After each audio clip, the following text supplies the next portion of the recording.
Hello everyone and welcome back to UGC NET mentor. I hope you are doing well guys. आज के इस lecture में discuss करेंगे हम data interpretation questions based on table chart के ऊपर जो क्वेश्चन बनते हैं आपके डेटा इंटरप्रिटेशन के अंदर। आज हम उस क्वेश्चन को उस टॉपिक को डिस्कस करने वाले हैं। This is part 1। आज की इस क्लास में हम एक बेसिक एक सिंपल क्वेश्चन लेंगे, देन इसके बाद आपका पार्ट 2 आएगा, देन पार्ट 3 आएगा। इस तरीके से आपको क्लासेस मिलेंगी जिसमें हम एडवांस लेवल के क्वेश्चन भी करेंगे। लेकिन आज की इस क्लास में मैं एक बेसिक क्वेश्चन लूंगा बिकॉज आज पार्ट 1 है हमारा, ताकि आपको जो करने का तरीका है क्वेश्चन वो समझ में आ जाए, फॉर्मूले समझ में आ जाए। अगर आपको बेसिक क्लियर हो जाएगा तो डेफिनेटली आप एडवांस लेवल की क्वेश्चन भी कर पाएंगे। तो चलिए स्टार्ट करते हैं क्लास और समझते हैं data interpretation based on table chart. So this is about me. जैसे कि आप सभी को पता होगा, my name is Mohammad Azam. I have worked as an assistant professor in SGIT school of management GGS IP university Delhi for more than 3 years and these are my some small achievements और you can say qualification. Guys make sure कि आप इस lecture को आराम से and तक देख लो। मैं आपको गारंटी देता हूं कि इस लेक्चर को एंड तक देखने के बाद आपके अंदर डेटा इंटरप्रिटेशन करने की का जो डर है, जो आपके अंदर कहीं ना कहीं डर होता है बच्चों के अंदर कि डेटा इंटरप्रिटेशन हमसे नहीं हो पाएगा, मैथ का टॉपिक हमसे नहीं हो पाएंगे, तो डेफिनेटली वो डर जो है आपके अंदर का वो खत्म हो जाएगा। गाइज डेटा इंटरप्रिटेशन के अंदर जो अभी आज डिस्कस करेंगे हम, that is questions based on table chart. Table chart के ऊपर मैं क्वेश्चन करवा रहा हूं।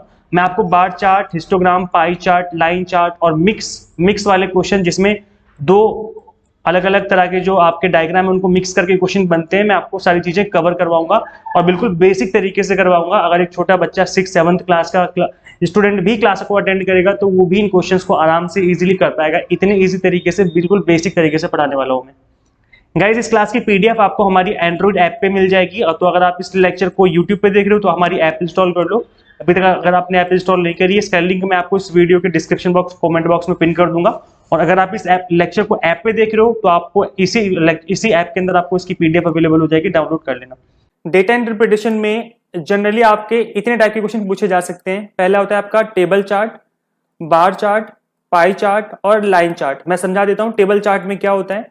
एक टेबल गिवन होती है, उस टेबल में किसी भी चीज से रिलेटेड कुछ डेटा गिवन होता है। यहाँ पे आपको इस टेबल में कुछ डेटा गिवन होगा और इस डेटा को यूज करके आपको क्वेश्चन के आंसर निकालने होंगे। कुछ क्वेश्चंस पूछे जाएंगे आपसे और उन क्वेश्चंस के आंसर जो निकालने होंगे वो आपको इसी डेटा का यूज करके निकालना होगा। दैट इज टेबल वाला चार्ट जो क्वेश्चन बनता है आपका एग्जाम में। सेकंड होता है बार चार्ट। बार चार्ट में क्या होता है मैं आपको बता देता हूँ। यहाँ पर आपको एक चार्ट गिवन होगा, यहाँ पर आपको कुछ इस तरीके से ग्राफ बने होंगे, बार ग्राफ बने होंगे। इस बार ग्राफ के बिहाफ पे कुछ क्वेश्चंस गिवन होंगे और उन क्वेश्चंस के आपको आंसर करने होंगे इस डेटा का यूज करते हुए। तो उसको हम लोग बोलते हैं बार चार्ट वाले questions. Okay, now third type of जो क्वेश्चन बनता है एग्जाम में, जिसके चांसेस है बनने के, वो पाई चार्ट वाला क्वेश्चन बन सकता है। पाई चार्ट में क्या होता है, एक सर्कल गिवन होता है, उस सर्कल के अंदर हम एक डेटा को रिप्रेजेंट करते हैं। सपोज करो यहाँ पर इंडिया के 3 सेक्टर हैं, प्राइमरी सेक्टर, सेकेंडरी सेक्टर और टर्शियरी सेक्टर। तो यहाँ पर इन तीनों सेक्टर से रिलेटेड आपको डेटा गिवन है। इस डेटा का यूज करके आपको क्वेश्चंस के आंसर देने होंगे जो भी एग्जामिनर आपसे क्वेश्चन पूछता है। तो यहाँ पर पाई चार्ट से रिलेटेड क्वेश्चन बन सकता है। एंड इसके अलावा एक क्वेश्चन बनता है लाइन चार्ट का। लाइन चार्ट में क्या होता है मैं इसको थोड़ा सा ब्रीफली बता देता हूँ, इसको हम डिस्कस करेंगे अपकमिंग क्लासेस में। लाइन चार्ट वाले जो क्वेश्चन बनते हैं वो जिस तरीके से होते हैं, इस तरीके से आपका ग्राफ गिवन होता है, लाइन कुछ इस तरीके से गिवन होती है और इस लाइन, सपोज को यहाँ पर 2 लाइन गिवन है, company A and company B. इस तरीके से डेटा गिवन है आपको और दोनों की परफॉर्मेंस मेजर की जा रही है। तो कंपनी ए की सेल्स है यहाँ पर और कंपनी बी की सेल्स है यहाँ पर ईयर है। तो आपको बताना है कि किस कंपनी में कितनी सेल हो रही है, मतलब कुछ क्वेश्चंस गिवन होंगे और इस डेटा का, इस ग्राफ का यूज करके आपको उन क्वेश्चंस का आंसर करना होगा। तो बेसिकली आपको समझ में आ गया होगा कि कितने टाइप के क्वेश्चन बन सकते हैं एग्जाम में। वैसे जनरली मैंने यूजीसी नेट में इस चीज को ऑब्जर्व किया है कि ज्यादातर क्वेश्चन बनते हैं वो टेबल चार्ट वाले बनते हैं। मतलब 90% चांस है कि आपका जो क्वेश्चन बनेगा वो टेबल चार्ट वाला क्वेश्चन ही आता है। मैं ये नहीं कह रहा कि बाकी टाइप के क्वेश्चन नहीं आ सकते हैं, आते हैं और आए हैं एग्जाम में, बट इनके जो चांसेस है वो कम है।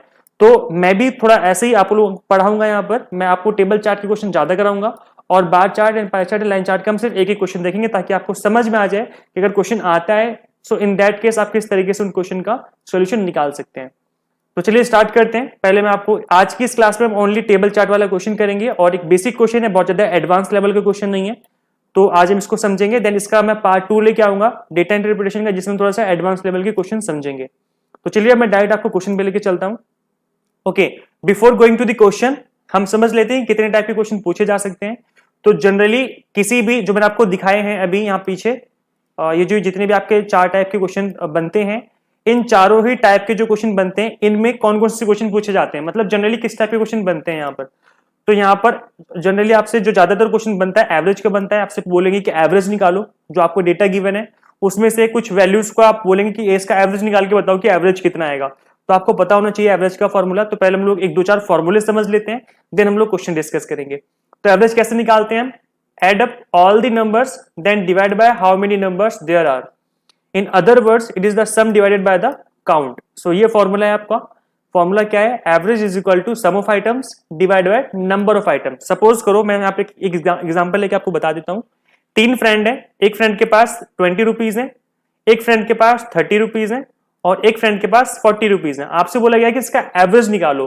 तो according to this formula sum of items, तो इनका हमें सम कर देना है, हमने तीनों को ऐड कर दिया।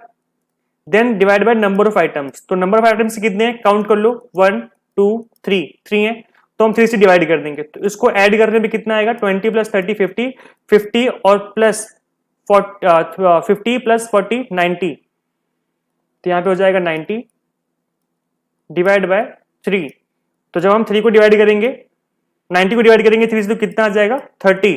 So the average value of all these numbers is 30। I think सभी को समझ में आ गया होगा एवरेज कैसे निकालते हैं। बहुत ईजी है, sum of items divide by number of items, value put करो, आंसर निकालो। ओके गाइज, आई थिंक सभी को समझ में आ गया होगा। ओके, रेशियो किस तरीके से निकालते हैं हम लोग? जनरली रेशियो क्वेश्चन भी पूछा जाता है एग्जाम में। Most of the time ratio question बन सकता है एग्जाम में, पूछा जाता है, तो बहुत इंपॉर्टेंट समझ लेते हैं। रेशियो को हम निकालते हैं divide the values ask for ratio. जिस भी चीज का रेशियो पूछा गया है सिंपली उनको डिवाइड कर देना है और आपका रेशियो निकल के आ जाएगा। सपोज करो इंडिया की जो जीडीपी है वो 10% है, मतलब है नहीं, हम सपोज कर रहे हैं, क्योंकि इंडिया की जो जीडीपी के हालात है बहुत खराब चल रहे हैं एज यू ऑल नो। हम सपोज करें कि ए की जो जो इंडिया है उसकी जीडीपी 10% है, ए कंट्री, और बी कंट्री की जो जीडीपी है वो 20% है। अब आपसे पूछा गया कि बताओ रेशियो बताओ ए का बी के साथ, तो क्या करना है? मैंने बताया कि डिवाइड करना है सिंपली। तो ए की वैल्यू कितनी है? 10, बी की वैल्यू है 20, सिंपली डिवाइड कर देंगे तो कितना बचा? 1/2, that is 1:2। This is the required ratio. Simple है, कितना ईजी है। तो रेशियो के जो क्वेश्चन होते हैं बहुत ईजी होते हैं, बस आपको समझना है कि क्वेश्चन में कौन सी वैल्यूज को आपको उठाना है, कौन सी 2 वैल्यूज को उठाना है, किसके बीच का रेशियो पूछा गया है। तो ये चीज थोड़ा सा ध्यान देने वाली है, नहीं तो आपका आया हुआ क्वेश्चन, मतलब आपको उस क्वेश्चन को आप सॉल्व कर सकते हैं फिर भी गलत करके आ सकते हैं। तो वैल्यूज को उठाना बहुत इंपॉर्टेंट है कि आप उन वैल्यूज को पिक करना है टेबल से जिनका रेशियो पूछा गया है। ओके चलिए, ओके नेक्स्ट आपका जो टाइप का क्वेश्चन बन सकता है दैट इज परसेंटेज, जिसमें सिंपल परसेंटेज और सिंपल परसेंटेज कैसे निकालते हैं? 2 टाइप का क्वेश्चन बनता है, सिंपल परसेंटेज और इंक्रीज और डिक्रीज परसेंटेज, दोनों समझ लेते हैं। सिंपल परसेंटेज निकालते हैं हम लोग value of first number divide by value of second number multiply by 100, तो सिंपल परसेंटेज निकल के आ जाएगी। अगर ये चीज समझ में नहीं आई है तो डोंट वरी, मैं क्वेश्चन कराऊंगा तो वहां पे आपको ये चीजें समझ में आ जाएंगी। इंक्रीज और डिक्रीज परसेंटेज पूछा गया है, तो इंक्रीज और decrease value divide by previous value multiply by 100। Simply इस फॉर्मूले को पुट करना है और आपका आंसर निकल के आ जाएगा। इसके लिए मैं एक एग्जांपल यहीं पे लेके आपको समझा देता हूं। चलिए, सपोज करो किसी प्रोडक्ट का जो प्राइस है वो 100 रुपीज था लास्ट ईयर, इस साल बढ़ के 120 रुपीज हो जाता है। आपसे पूछा गया है कि बताओ इंक्रीज परसेंटेज कितना है, कितने परसेंट से इंक्रीज हुई है वैल्यू। तो मैंने आपको बताया सिंपल फॉर्मूला अप्लाई करना है, इंक्रीज और डिक्रीज वैल्यू कितना इंक्रीज हुआ है divide by previous year multiply by 100। तो ये कितने से इंक्रीज हुआ है? 20 से इंक्रीज हो गया है, पहले 100 था अभी 120 हो गया है, तो डिफरेंस कितना है? 20। तो इंक्रीज वैल्यू कितनी है? 20 divide by previous year value, तो प्रीवियस ईयर वैल्यू कौन सी है? 100, तो डिवाइड बाय 100 और मल्टीप्लाई कितना हो जाएगा? 100, क्योंकि हम परसेंटेज निकाल रहे हैं अकॉर्डिंग टू फॉर्मूला, यहाँ पर मल्टीप्लाई बाय 100 है, तो 100 से 100 कट गया तो कितना बचा? 20। सो 20% is the net increase percentage. I think सभी को समझ में आ गया होगा, बहुत ईजी है, हम क्वेश्चंस करेंगे तो और अच्छे समझ में आ जाएगा। Okay, next type of question जो बनता है दैट इज मैक्सिमम वैल्यू और मिनिमम वैल्यू। आपसे बोलेंगे बताओ मैक्सिमम और मिनिमम वैल्यू क्या है। तो ये सिंपल आपको ऑब्जर्व करना है टेबल, और वहां पर जब आप टेबल को ऑब्जर्व करेंगे तभी आपको समझ में आ जाएगा। जैसे आप ऑब्जर्व करेंगे आपको समझ में आ जाएगा कि मैक्सिमम वैल्यू क्या है और मिनिमम वैल्यू क्या है। तो इस टाइप के क्वेश्चन का सही आंसर निकालने के लिए आपको टेबल को अच्छे से ऑब्जर्व करना आना चाहिए। आई मीन आपको टेबल अच्छे से समझ में आनी चाहिए कि जो टेबल गिवन है उसमें किस चीज का किस तरीके से रिप्रेजेंटेशन दिया गया है। ओके नेक्स्ट उसके बाद क्वेश्चन पूछा जा सकता है टोटल ऑफ एनीथिंग। आपसे बोलेंगे टोटल वैल्यूज बताओ। सपोज करो 3 कंट्री गिवन है, ए बी सी, इस तरीके से तीनों का डेटा गिवन है यहाँ पर, ठीक है। तो आपसे बोलेंगे बताओ सी का सम टोटल कितना है, तो क्या करना है, इनका ऐड करते चले जाओ, जितनी वैल्यूज गिवन है इन सबका सम टोटल कर दोगे तो आंसर आ जाएगा। तो कुछ इस टाइप के क्वेश्चन भी मिल सकते हैं जहां पर आपसे सम टोटल पूछा जा सकता है। और इसके अलावा any question related to the table और डायग्राम, कुछ भी क्वेश्चन आपसे पूछा जा सकता है, किसी भी टाइप का क्वेश्चन हो सकता है। जनरली इसी टाइप के क्वेश्चन बनते हैं जो मैंने अभी बताए, डिस्कस किए हैं। बट कई बार क्या होता है कुछ अलग से क्वेश्चन पूछे जा सकते हैं जिसको जो अभी तक नहीं पूछे गए हैं। तो कुछ नहीं करना है, घबराना नहीं है, बी कॉन्फिडेंट, आपको टेबल को ऑब्जर्व करना है और जो पूछा गया है उसके अकॉर्डिंगली आपको आंसर करना है। सो गाइज चलिए स्टार्ट करते हैं। आई थिंक सभी को समझ में आ गया होगा यहाँ तक। चलिए क्वेश्चन पे चलते हैं जल्दी से। Okay so this is the question, marks of 7 different students are given. Guys question को सॉल्व करने से पहले मैं आपको एक सबसे अच्छी ट्रिक बता देता हूं क्वेश्चन को सॉल्व करने की। वो ये है कि अगर आपने क्वेश्चन को अच्छे से पढ़ लिया, देखो क्वेश्चन पढ़ना बहुत इंपॉर्टेंट है। डीआई के केस में क्वेश्चन को पढ़ने का मतलब है कि आपने 50% क्वेश्चन को सॉल्व कर दिया। अगर आपको क्वेश्चन समझ में आ गया एक बार में, पढ़ लिया अच्छे से, तो इसका मतलब ये है कि आपका 50% काम हो चुका है। क्योंकि जो भी आपने टेबल पढ़ी है उसी टेबल का यूज करके आपको आंसर निकालना है। तो जब तक आपको टेबल समझ में नहीं आएगी कि डेटा गिवन किस चीज का है और किस सेंस में गिवन है, तब तक आप आंसर नहीं निकाल सकते। तो क्वेश्चन को पढ़ना बहुत जरूरी है। तो डीआई के केस में आपको पहला काम क्या करना है, फर्स्ट स्टेप क्या है सॉल्यूशन सॉल्व करने का, that is read question carefully. तो चलिए स्टार्ट करते हैं। Marks of 7 different students are given. यहां पर 7 स्टूडेंट्स हैं, Abhi, Bharat, Charu, Dhara, Elvin, Farhan and Ganga. All the given marks are out of 100। इन सभी के मार्क्स जो गिवन है वो 100 में से गिवन है। लाइक फाइनेंस में है मार्क्स, तो ये आउट ऑफ 100 है। 100 में से कितने मार्क्स इसने ऑब्टेन किए, 90। यहां पर कितने ऑब्टेन किए, 80। इस तरीके से मार्क्स गिवन है। Answer the questions based on the following data. इस डेटा का यूज करते हुए आपको क्वेश्चन का आंसर देना है। तो चलिए मैं आपको क्वेश्चन पे लेके चलता हूं और देन आप लोग इसको सॉल्व करेंगे। गाइज इस क्वेश्चन को आप लोगों को ही सॉल्व करना है। मैं इसका एक्सप्लेनेशन दूंगा, मैं बताऊंगा कैसे इसका आंसर निकलेगा। पहले आप लोग ट्राई करो, कॉपी पेन उठाओ, जल्दी से स्टार्ट करो, सॉल्व करेंगे जल्दी से सभी लोग। What are the average marks in operation of all the students. सभी स्टूडेंट्स के बताने हैं कि ऑपरेशन में एवरेज मार्क्स कितने हैं। तो वीडियो को पॉज कर लो और आपको पता है कि ऑपरेशन सब्जेक्ट कहां पर है, ऑपरेशन सब्जेक्ट यहां पर है। इसके आपको एवरेज निकालने हैं। तो एवरेज कैसे निकालते हैं, जल्दी से करेंगे सब लोग। चलो मैं आपका सॉल्यूशन में लेके चलता हूं। सिंपली करना क्या है, एवरेज का फॉर्मूला क्या था, number of items divide by sum of items divide by number of items. मैं आपको दिखा देता हूं एक बार। यहां पर हमने जो फॉर्मूला समझा था दैट वाज एवरेज कैसे निकालते हैं, sum of items divide by number of items. तो एवरेज मार्क्स कैसे पता लगाएंगे हम, ऑपरेशन सब्जेक्ट का पूछा गया है तो ऑपरेशन सब्जेक्ट के सभी मार्क्स ऊपर समेशन कर देंगे divide by number of items that is 7। Total 7 numbers के हम निकाल रहे हैं एवरेज। मैं एक बार दिखा देता हूं।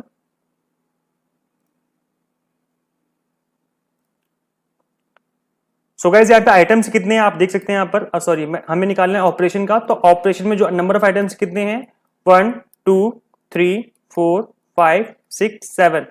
तो सभी को ऐड करना है और डिवाइड कितने से कर देना है, 7 से। तो आपका एवरेज निकल के आ जाएगा। तो सिंपली इस तरीके से इस क्वेश्चन को सॉल्व करना है। तो यहाँ पर आपको दिख जाएगा किस तरीके से सॉल्व करना है। सभी नंबर्स का हमने एडिशन किया, divide by number of items that is 7। Divide करने पे कितना आ जाएगा, 74.28%। तो सिंपल तरीके से हमने आंसर निकाल लिया। तो 74.28% का मतलब option number is the right answer. अगर आपका ये आंसर निकल के आया है तो इसका मतलब आपकी जो प्रिपरेशन है वो अच्छी चल रही है और आप डीआई के क्वेश्चन सॉल्व कर सकते हैं। नीचे कमेंट सेक्शन में बताना जरूर मुझे कि आपके कितने क्वेश्चन सही हुए। अगर आपका पहला क्वेश्चन सही है सो दैट इज गुड। चलो नेक्स्ट क्वेश्चन करते हैं। Find the percentage scored by Ganga. आपको बताना है कि गंगा ने कितना स्कोर किया है। परसेंटेज गंगा की परसेंटेज निकालनी है कि गंगा की कितने परसेंटेज आए हैं। तो क्वेश्चन पे लेके चलता हूं। गंगा की परसेंटेज निकालनी है। वीडियो पॉज कर लो और बताओ गंगा ने कितने परसेंटेज ऑब्टेन करे हैं। तो गंगा कहां पर है, गंगा यहां पर है। गंगा के जो मार्क्स हैं यहां पर, इन सभी को ऐड करेंगे हम और इसके बाद हम इसका क्या निकालेंगे, परसेंटेज निकालेंगे। तो जल्दी से सब लोग ट्राई करेंगे एवरीवन। मैं डायरेक्ट आपको सॉल्यूशन पे लेके चलता हूं। चलिए गाइस मैं आपको क्वेश्चन पे लेके चलता हूं, सॉल्यूशन पे लेके चलता हूं। यहाँ पर परसेंटेज निकाला था गंगा का, बट मैंने क्या किया है इस क्वेश्चन में, अनफॉर्चुनेटली मतलब मैंने ध्यान नहीं दिया, इस क्वेश्चन में मैंने निकाल दिया है किसी दूसरे पर्सन की परसेंटेज। मैंने निकाल दिया आई थिंक चारू की 80 60 70 70 90 70। तो किसी की भी परसेंटेज जो निकालनी है, किसी भी स्टूडेंट की जो परसेंटेज निकालनी है, सेम तरीका परसेंटेज निकालने का। तो मैं आपको चारू की परसेंटेज निकाल के दिखा देता हूं, आप गंगा की निकाल के बताना मुझे कमेंट सेक्शन में कि गंगा की परसेंटेज कितनी आ रही है। तो यहाँ पे मैं चारू की निकाल रहा हूँ। चारू की देखो एवरेज मार्क्स कैसे निकालते हैं हम लोग, एवरेज मार्क्स परसेंटेज है, परसेंटेज कैसे निकालते हैं हम लोग, total marks obtained divide by maximum marks multiply by 100। तो आपको परसेंटेज पता चल जाएगी कितने परसेंटेज उसने मार्क्स ऑब्टेन किए हैं। तो जो यहाँ पर चारू है, हमने चारू के मार्क्स लिए हैं इस क्वेश्चन में 80 60 70 करके जो है, दिखाता हूं मैं एक बार, ये रहा 80 60 70 70 90 70। हमने इन वैल्यूज को लिया है और उसका हमने सॉल्यूशन निकाला है। तो यहां पे आपको दिख जाएगा जो हमने वैल्यूज ली हैं, दैट इज 80 60 70 70 90 70 और divide by 600, that is maximum marks, क्योंकि टोटल 6 सब्जेक्ट हैं। तो 6 मल्टीप्लाई बाय 100, एक सब्जेक्ट 100 मार्क्स का है, तो टोटल कितने हो जाएंगे 600 मार्क्स, और मल्टीप्लाई बाय 100। तो सिंपली आपको ऊपर एडिशन करना है, that is 440 divide by 600 multiply by 100, तो कितना आ जाएगा 73.33%। तो यहाँ पर मैंने चारू की निकाल दी है परसेंटेज, बट यहाँ पर निकाली गंगा की थी। सो गाइस आप लोग मुझे गंगा की परसेंटेज निकाल के बताएंगे और बताएंगे कि ऑप्शन नंबर कौन सा इसमें राइट था। ये कम आप लोगों का है, आप लोग करके मुझे बताएंगे। परसेंटेज सेम तरीका निकाल लेंगे तो आप लोग निकाल सकते हैं इजीली। चलिए ओके, नेक्स्ट क्वेश्चन करते हैं। What is the ratio between the marks obtained in finance by Bharat and marks obtained in economics by Ganga? आपको बताना है कि भरत ने फाइनेंस में जितने मार्क्स स्कोर किए हैं उसका रेशियो निकालना है गंगा के इकोनॉमिक्स के साथ। तो यहाँ पे कुछ रेशियो गिवन है आपको, तो करना क्या है, आपको वैल्यूज उठानी है और सिंपल डिवाइड करना है। मैंने आपको स्टार्टिंग बताया था रेशियो कैसे निकालना है। तो देखो भरत का फाइनेंस और गंगा का इकोनॉमिक्स, भरत का फाइनेंस गंगा का इकोनॉमिक्स, भरत का फाइनेंस भरत का और गंगा का इकोनॉमिक्स, इकोनॉमिक्स यहाँ पर है और गंगा यहाँ पर है। तो गंगा का कितना है इकोनॉमिक्स 80। तो सिंपल है, भरत का निकालना है गंगा के साथ रेशियो, तो वैल्यू 100 ऊपर divide by second value that is 80 नीचे, और सिंपल आपको डिवाइड करना है। ये हो जाएगा 2 5 जा 10, 2 4 जा 8, दैट इज 5:4। ओके, तो यहाँ पर राइट आंसर क्या हो जाएगा 5:4। इस तरीके से आपको रेशियो निकालना है। गाइस रेशियो निकालना बहुत इजी होता है, but the thing is you have to be careful while choosing the correct value from the table. जब आप टेबल से वैल्यू चूज कर रहे होंगे, पिक कर रहे होंगे, then you must be careful. कई बार क्या होता है बच्चे गलत वैल्यू पिक कर लेते हैं। सपोज करो मैंने यहाँ पर 100 ना लेकर के कोई दूसरी वैल्यू पिक कर ली होती तो यहाँ पर आंसर गलत आ जाता। तो द थिंग इज कि आपको, क्योंकि एग्जाम में काफी प्रेशर रहता है, आप लोग काफी प्रेशर में बैठे होते हैं वहां पर, तो जब वैल्यू चूज कर रहे हो, वैल्यू पिक करोगे टेबल से, तो काफी ध्यान से चूज करना, ठीक है। तो यहाँ पर आपका राइट आंसर क्या हो जाएगा, option number A, that is 5:4 is the right answer. I think सभी को समझ में आ गया होगा। ओके, नेक्स्ट क्वेश्चन करते हैं। What is the total number of marks of Charu in all the subject? इस टाइप का क्वेश्चन भी बन सकता है कि आपको बताना है कि चारू ने ऑल सब्जेक्ट में कितने मार्क्स स्कोर किए हैं, टोटल नंबर बताने हैं। तो इस टाइप का जो क्वेश्चन बनता है काफी इजी होता है। तो देख लेते हैं कि चारू ने टोटल कितने मार्क्स ऑब्टेन किए हैं सभी सब्जेक्ट में। तो चारू के पास जाओ और सभी मार्क्स लेके आओ। चारू के पास आ गए हम और सारे मार्क्स लेके जाने हैं इसके। तो फाइनेंस में कितना किया 80, मार्केटिंग में 60, ऑपरेशन में 70, अकाउंट्स में 70, एनालिटिक्स में 90 और इकोनॉमिक्स में 70। इन सभी को क्या करना है, ऐड कर देना है, तो आपको पता चल जाएगा उसने कितना स्कोर किया है। सो गाइज आई थिंक इसका सभी लोग आंसर निकाल लेंगे। सिंपली आपको ऐड करना है। तो इस टाइप के क्वेश्चन में आपको केयरफुल रहना है कि किसके मार्क्स ऐड करने हैं और कौन कौन सी वैल्यूज आपको ऐड करनी है। सो इसका आंसर क्या हो जाएगा 440, that is option number A. Okay, last question करते हैं। यहाँ पर 5th क्वेश्चन जो है, find the number of students who scored more than 70% in the exam. आपको बताना है जिसने एग्जाम में 70% से ज्यादा स्कोर किया है, ऐसे कितने स्टूडेंट्स हैं। तो 70% से ज्यादा निकालना है, ऐसे कितने बच्चे हैं। तो आपको परसेंटेज निकालनी आनी चाहिए। गाइज आपको परसेंटेज निकालनी आती होगी, मैं आपको दोबारा से बता देता हूँ। सपोज करो मुझे अभी की परसेंटेज पता लगाने की, अभी ने कितने परसेंटेज मार्क्स स्कोर किए हैं। तो काफी इजी क्वेश्चन है ये। क्या करना है, टोटल मार्क्स ऊपर, मैक्सिमम मार्क्स नीचे, मल्टीप्लाई बाय 100। सिंपल, आपको परसेंटेज पता चल जाएगी। तो टोटल मार्क्स कितने अभी कैसे पता लगेगा, फाइनेंस में 90, मार्केटिंग 50, 90, 60, 70, 80, इन सभी को ऐड करना है। तो जब इन सभी को ऐड कर दोगे तो टोटल वैल्यू ऊपर आ जाएगी, डिवाइड बाय मैक्सिमम मार्क्स। तो मैक्सिमम मार्क्स कितने हैं, 1 2 3 4 5 6, टोटल 6 सब्जेक्ट हैं, तो 600 मार्क्स हो जाएंगे टोटल, क्योंकि एक सब्जेक्ट 100 नंबर का है। तो 6 मल्टीप्लाई बाय 100 600 हो जाएगा। टोटल मार्क्स 600 है, मल्टीप्लाई बाय 100। जब आप इसको सॉल्व करेंगे तो आपको पता चल जाएगा कि अभी की परसेंटेज कितनी है। सेम इसी प्रोसेस को आपको यूज करना है और भरत, चारू, धरा, एल्विन, फरहान, गंगा सभी की परसेंटेज निकालनी है। और जब सभी की परसेंटेज आप निकाल लेंगे, then you will be able to answer this question कि कितने ऐसे स्टूडेंट्स हैं जिनकी जो परसेंटेज है that is more than 70%। So guys I think सभी को पता चल गया होगा किस तरीके से इसका सॉल्यूशन निकालना है। इसका आंसर आप लोगों को करना है, वीडियो पॉज कर लो और निकालो इसका आंसर। मैं बता देता हूँ, इसका option number B is the right answer, that is 5th। Total 5 student ऐसे निकलेंगे आपके जिनके जो परसेंटेज है वो 70% से ज्यादा होंगे। सो गाइज अभी आप लोगों को करना क्या है, वीडियो के कमेंट सेक्शन में जाओ और बताओ कि आपके कितने आंसर सही निकले हैं। सो गाइज आई होप आपको आज का लेक्चर समझ में आया होगा। जितने भी टिप्स एंड ट्रिक्स मैंने बताई हैं, क्वेश्चन करने के जो तरीके बताए हैं वो आपको समझ में आ गए होंगे। क्वेश्चन काफी इजी रहते हैं, बट द थिंग इज कि आपको क्वेश्चन हैंडल कैसे करना है, किस वैल्यू को कब उठाना है, कैसे उठाना है, कौन सा फॉर्मूला अप्लाई करना है, कैसे क्वेश्चन पढ़ना है, समझना है। ये जो जितनी भी चीजें आपको लेक्चर्स में बताई जाती हैं, और लेक्चर्स आपके लिए इसलिए बहुत ज्यादा इंपॉर्टेंट हो जाते हैं। तो जो हमारा क्रैश कोर्स है, इसमें आपको एकदम टू द पॉइंट एक्सप्लेनेशन मिलेगा, इधर उधर की बातें नहीं है। जैसे कि आपको पता लग गया होगा इस लेक्चर को देखने के बाद, आपका 1 मिनट वेस्ट नहीं होगा इस लेक्चर में आने के बाद। एंड सेकंड थिंग गाइस कि आपको यहाँ पर मॉक टेस्ट भी मिल जाएंगे जिसके थ्रू आप प्रैक्टिस कर सकें। तो आपको ऐप के अंदर यूनिट वाइज हर यूनिट के अलग अलग 10-10 मॉक टेस्ट मिल जाएंगे आपको। 10 यूनिट के मतलब आपको 100 मॉक टेस्ट मिल जाएंगे, ताकि आप अच्छे से प्रैक्टिस कर सकें। और जैसे कि आप सभी को पता है that practice makes a man perfect. जितना ज्यादा प्रैक्टिस करेंगे उतना परफेक्ट बनते जाएंगे, और उतने ज्यादा चांस हो जाएंगे आपको उस एग्जाम को क्रैक करने के। तो गाइस फटाफट से ऐप इंस्टॉल कर लो अगर अभी तक नहीं करी है, और अपनी जो प्रिपरेशन है वो स्टार्ट कर लो। आई होप आपको लेक्चर पसंद आया होगा। Thank you so much for watching this class. Share this platform to all UGC NET and JRF SET aspirants. Guys मिलते हैं नेक्स्ट क्लास में। Till then keep watching UGC NET mentor. Thank you so much.